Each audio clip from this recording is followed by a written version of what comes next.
So you're thinking about going freelance. I get it. It can feel like you're about to jump off a cliff with no idea if the parachute's going to open. But what if you had a roadmap for that first year? Well, that's exactly what Jamie Brindle's Freelancer Year 1 is all about. A super practical guide to get your business up and running and actually making money. Let's break down some of the biggest ideas from it. Okay, let's just tackle the big one right out of the gate. The number one fear that stops most people cold: unpredictable income. And look, this isn't just in your head. A huge survey found that almost 3/4 of freelancers say it's their single biggest challenge. You know that feeling, right? That constant little worry in the back of your mind. Where is the next client, the next paycheck, gonna come from? But here's where the book throws a curveball. It asks a really powerful question. What if that fear, that whole scarcity mindset, is actually the very thing holding you back? What if the problem isn't the market at all, but just the way you're looking at it? And that leads us to the core idea of the entire book, the surplus mindset. Seriously, instead of scarcity, you need to be thinking about abundance. I mean, there are literally hundreds of millions of companies in the world. A new business is started like every few seconds. You only need, 5 to 10 good clients to make a great living. When you think about it like that, the odds don't seem so bad anymore, do they? And it's not just a hunch, the numbers actually back this up. By 2027, the workforce in the US alone is projected to be majority freelance. That is a massive, massive wave of opportunity coming your way. The work is definitely out there. The surplus is real.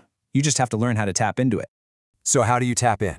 Well, the first step is to avoid the single biggest mistake new freelancers make, trying to be a generalist, a jack of all trades. You might think casting a wider net is the safer bet, but what you'll find is it's actually way harder to catch anything. I mean, just look at the difference here.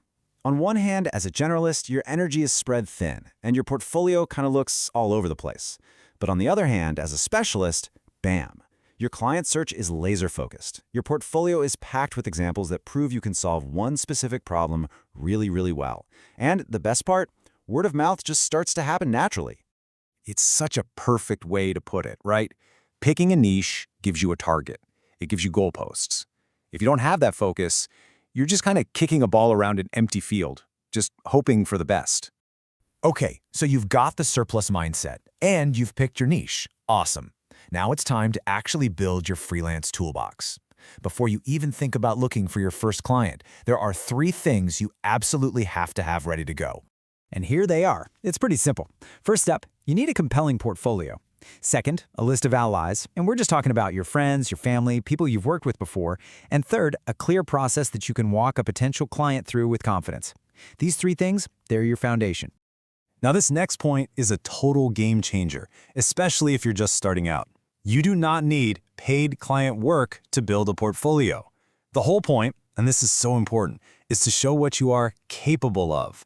Make up your own projects, redesign a famous logo, solve a problem for a hypothetical company. Your portfolio isn't a resume of past jobs, it's a tool to get a client excited about the future. All right, let's talk about the thing that freaks everyone out: pricing. How much in the world do you charge? Well, instead of just pulling a number out of thin air, the book gives you a clear strategy, a real equation you can use to go from feeling anxious to feeling confident. The secret sauce here is something called value pricing. Think about it like this. Designing a poster for a small local coffee shop just doesn't create the same financial impact as designing a poster for the next huge blockbuster movie. The actual work might be pretty similar, but the value to the client is worlds apart. Your price needs to reflect that value. And here's the formula. It's so simple, but it's incredibly powerful. You take your overhead, your basic costs to run your business, and you add the value your work is going to bring to that specific client. Then you multiply that whole thing by your level of expertise. And that gives you a smart, strategic price you can actually justify for every single project. But you gotta remember this. That number you get from the formula, that's not your limit. That's your starting line. It's the absolute bare minimum you should charge to make that project worth your time. Think of it as your price floor, not the ceiling.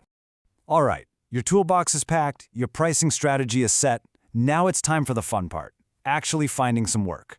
So, where do you even start looking? Let's talk about the absolute fastest way to land that very first client.